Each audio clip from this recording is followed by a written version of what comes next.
കുറേ ഗ്രാമർ അറിഞ്ഞിട്ട് കാര്യമല്ല, കോംപ്ലക്സ് സെന്റൻസ് ക്രിയേറ്റ് ചെയ്യാൻ പറ്റുന്ന ഗ്രാമർ അറിഞ്ഞിരിക്കണം. How much grammar do you really need to pass Goethe B2 exam?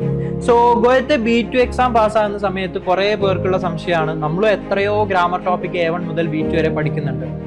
എല്ലാ ഗ്രാമർ ടോപ്പിക്കും ഇമ്പോർട്ടന്റ് ആണ്, പക്ഷേ ഇതിൽ കൂടുതൽ ഇമ്പോർട്ടന്റ് ആയിട്ടുള്ള കുറച്ച് ഗ്രാമർ ടോപ്പിക്സ് ഉണ്ട്. അത് ഏതൊക്കെയാണെന്നുള്ളതാണ് ഇന്ന് നമ്മൾ നോക്കാൻ പോകുന്നത്. ഇതിലെ ഫസ്റ്റ് ഗ്രാമർ ടോപ്പിക് എന്ന് പറയുന്നത് നമ്മൾ A2 മുതൽ പഠിച്ചു തുടങ്ങിയ കണക്ടേഴ്സ് എന്ന് പറയുന്ന ടോപ്പിക്കാണ്. നിങ്ങൾക്കറിയാം, നമ്മൾ A2 മുതൽ കുറേ കണക്ടേഴ്സ്, ദാസ്, ദെൻ, വൈൽ, ദസാൽ, ട്രോട്സ്, ദേം, ഉംസു, പിന്നെ ഇൻതേം, ദദൂർ, ഷ്ടാസ്, ഇതുപോലെ കുറേ കണക്ടേഴ്സ് നമ്മൾ B2 വരെ ആകുന്ന സമയത്തേക്കും പഠിക്കുന്നുണ്ട്. അപ്പൊ ഇത്തരത്തിലുള്ള കണക്ടേഴ്സ് നിങ്ങളുടെ ഷ്രൈബനിൽ അതുപോലെ സ്പ്രഷനിൽ മാക്സിമം യൂട്ടിലൈസ് ചെയ്യുക എന്നുള്ളതാണ് ആദ്യം നിങ്ങൾ ശ്രദ്ധിക്കേണ്ടത്. കണക്ടേഴ്സ് യൂസ് ചെയ്യുന്നതിന് അതിൻ്റെതായ വെയിറ്റേജ് ഉണ്ട്. ബട്ട് ഒരു കാര്യം നിങ്ങൾ ശ്രദ്ധിക്കുക, വെറുതെ കണക്ടേഴ്സ് യൂസ് ചെയ്യാനായിട്ട് ഓരോ സെന്റൻസ് ഉണ്ടാക്കി വെക്കരുത്. സിറ്റുവേഷൻ അനുസരിച്ച് കണക്ടേഴ്സ് ഇംപ്ലിമെന്റ് ചെയ്ത് തുടങ്ങാം.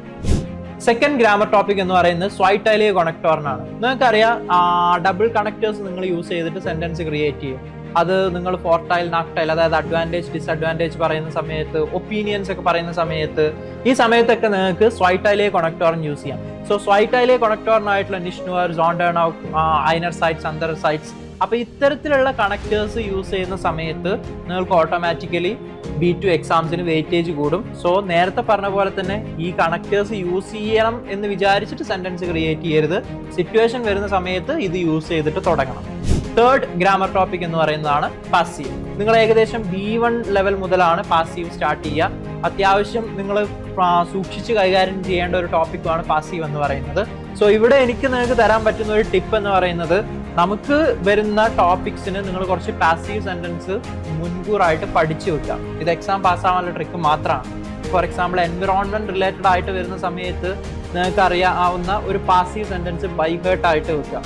ഓക്കെ, ഇപ്പോൾ for example, environment is polluted എന്ന് പറയുന്ന സെന്റൻസ് ശരിക്ക് പാസീവ് ആണ്. സോ ആ ഒരു സെന്റൻസ് ബൈ ഹേർട്ട് ചെയ്ത് വെച്ച് കഴിഞ്ഞാൽ, അതായത് എന്ന് പറയുന്ന ഈ ഒരു ജർമ്മൻ സെന്റൻസ് ബൈ ഹേർട്ട് ചെയ്ത് വെച്ച് കഴിഞ്ഞാൽ, എൻവിറോൺമെന്റ് റിലേറ്റഡ് ആയിട്ട് ഏത് സ്പീക്കിംഗ് ഇത് വന്നു കഴിഞ്ഞാലും ഈ ഒരു പാസീവ് സെന്റൻസ് യൂസ് ചെയ്യാം. ഇത് ഞാൻ മടിയന്മാർക്ക് പറഞ്ഞു തരുന്ന ഒരു ട്രിക്കാണ്. ബട്ട് നിങ്ങൾ ചെയ്യേണ്ടത് പാസീവ് എന്ന് പറയുന്ന ഗ്രാമർ ടോപ്പിക്ക് മാക്സിമം യൂട്ടിലൈസ് ചെയ്യുക. അത് നിങ്ങൾ നിങ്ങളുടെ ആൻസറിൽ സ്പ്രഷനിലും ഷ്രൈബലിനും കൊണ്ടുവരിക. നമ്പർ 4, ഇൻഫിനിറ്റീവ് മിറ്റ്സു. ഈ ഒരു ഗ്രാമർ നമ്മൾ മെയിൻലി യൂസ് ചെയ്യുന്നത് മൾട്ടിപ്പിൾ ആക്ഷൻസ് കാണിക്കാൻ അല്ലെങ്കിൽ മൾട്ടിപ്പിൾ വേർബ്സ് ഒക്കെ യൂസ് ചെയ്യുന്ന സമയത്താണ് ഇൻഫിനിറ്റീവ് മിറ്റ്സു എന്ന് പറയുന്ന ഗ്രാമർ ടോപ്പിക് യൂസ് ചെയ്യുന്നത്. ഇത് യൂസ് ചെയ്യുന്ന സമയത്ത് നിങ്ങൾക്ക് ഓട്ടോമാറ്റിക്കലി B1 B2 നിങ്ങളുടെ മാർക്സ് കൂടും. കാരണം ഇത് വെച്ചിട്ട് നിങ്ങൾക്ക് കോംപ്ലക്സ് സെന്റൻസ് ക്രിയേറ്റ് ചെയ്യാനായിട്ട് പറ്റും. ഇതുപോലെ സിമിലർ യൂസിൽ വരുന്ന മറ്റൊരു കണക്ടറാണ് നമ്പർ 5 ആയിട്ട് വരുന്നത് ഉംസു എന്ന് പറയുന്ന കണക്ടർ. ഉംസു എന്ന് പറയുന്ന കണക്ടർ നിങ്ങൾ മൾട്ടിപ്പിൾ വേർബ്സ് ഒക്കെ യൂസ് ചെയ്യാനായിട്ട് യൂസ് ചെയ്യുന്നതാണ്. അപ്പൊ ഇത് എന്ത് ചെയ്യുക, മാക്സിമം നിങ്ങളുടെ സ്പ്രഷനിലും ഷ്രൈബനിലും കൊണ്ടുവന്നു കഴിഞ്ഞാൽ നിങ്ങൾക്ക് മാർക്ക് ബൂസ്റ്റ് ചെയ്യാനായിട്ട് പറ്റും. നമ്പർ 6 എന്ന് പറയുന്നത് നോമൻ വെർബ് വെർബിൻഡും നമ്പർ 7 എന്ന് പറയുന്നത് വെർബ് ആൻഡ് മിഡ് പ്രപ്പോസിഷൻ. ഈ രണ്ട് ടോപ്പിക്കിന്റെ പ്രത്യേകത എന്താണെന്ന് ചോദിച്ചു കഴിഞ്ഞാൽ, ഇവിടെ നിങ്ങൾക്ക് ഗ്രാമറിനേക്കാൾ അറിയേണ്ടത് വൊക്കാബ്സ് ആണ്. ഈ വൊക്കാബ്സ്, അതായത് നോമൻ വെർബ് വെർബിൻഡും, അതായത് ചില നൗൺസിന്റെ കൂടെ ചില വെർബുകളെ വരാൻ പാടുള്ളൂ. അതുപോലെ വെർബ് ആൻഡ് മിഡ് പ്രപ്പോഷൻ, ചില വെർബുകളുടെ കൂടെ ചില ഫിക്സഡ് പ്രപ്പോഷൻസ് മാത്രമേ വരാൻ പറ്റുള്ളൂ. ഇത് നിങ്ങൾ B1 B2 ഡീറ്റെയിൽ ആയിട്ട് ഡെപ്ത് ആയിട്ടൊക്കെ പഠിക്കുന്നത്.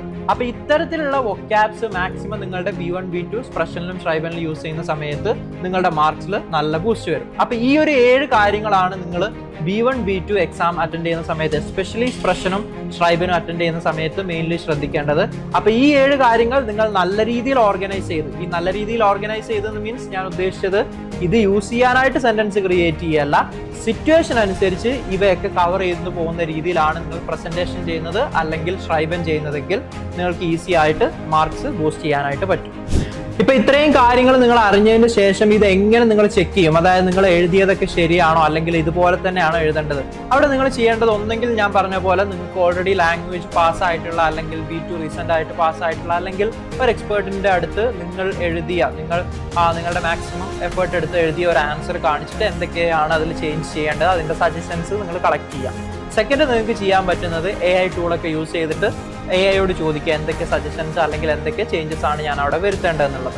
അപ്പോൾ ഇത്തരത്തിലുള്ള കാര്യങ്ങൾ നോക്കിക്കഴിഞ്ഞാൽ നിങ്ങൾക്ക് എന്ത് ചെയ്യാൻ പറ്റും, നിങ്ങളുടെ ട്രൈബനിൽ ഓക്കെ ഈ ഗ്രാമറൊക്കെ യൂസ് ചെയ്ത് കറക്റ്റ് ആണോ, അല്ലെങ്കിൽ ഇത്ര ഗ്രാമർ മാത്രം യൂസ് ചെയ്താൽ മതിയോ, ഇനി ഫർദർ ആയിട്ട് യൂസ് ചെയ്യണോ എന്നുള്ള കാര്യങ്ങൾ കിട്ടും. ഇവിടെ നിങ്ങൾ ഇമ്പോർട്ടൻ്റ് ആയിട്ട് ശ്രദ്ധിക്കേണ്ടത് എന്താണെന്ന് വെച്ചാൽ ഈ 7 ടോപ്പിക്സ് നിങ്ങൾ യൂസ് ചെയ്യുന്ന സമയത്ത് ഓട്ടോമാറ്റിക്കലി നിങ്ങളുടെ മാർക്സിൽ നല്ലൊരു ബൂസ്റ്റ് വരും എന്ന് വിചാരിച്ച് നിങ്ങൾ ബാക്കിയുള്ള ഗ്രാമർ ടോപ്പിക് യൂസ് ചെയ്യരുത് എന്നല്ല, അതും നിങ്ങൾ സിറ്റുവേഷനിൽ യൂസ് ചെയ്യണം. ഈ ഒരു 7 ടോപ്പിക്സ് കാണുന്ന സമയത്ത്, ഒരു ഇൻവിജിലേറ്റർ പേപ്പർ നോക്കുന്ന സമയത്ത് അല്ലെങ്കിൽ എക്സ്പ്രഷൻ ചെയ്യുന്ന സമയത്ത് ഓക്കെ ഇയാൾക്ക് B1 B2 പ്രോപ്പർ ആയിട്ട് അറിയാം, അല്ലെങ്കിൽ പ്രോപ്പർ ആയിട്ട് കമ്മ്യൂണിക്കേറ്റ് ചെയ്യുന്നുണ്ട്, അല്ലെങ്കിൽ പ്രോപ്പർ ആയിട്ട് എക്സ്പ്രസ് ചെയ്യുന്നുണ്ട് എന്നുള്ളത് മനസ്സിലാവും. അപ്പൊ ഈ ഒരു കാരണം കൊണ്ട് തന്നെ ഈ ടോപ്പിക്സ് ഒക്കെ യൂസ് ചെയ്യുകയാണെങ്കിൽ നിങ്ങൾക്ക് B1 B2 നല്ല രീതിയിൽ സ്കോർ ചെയ്യാൻ പറ്റും. സോ ഇത്തരം ടിപ്സുകൾക്കായിട്ട് നമ്മുടെ യൂട്യൂബ് ചാനൽ സബ്സ്ക്രൈബ് ചെയ്യുക.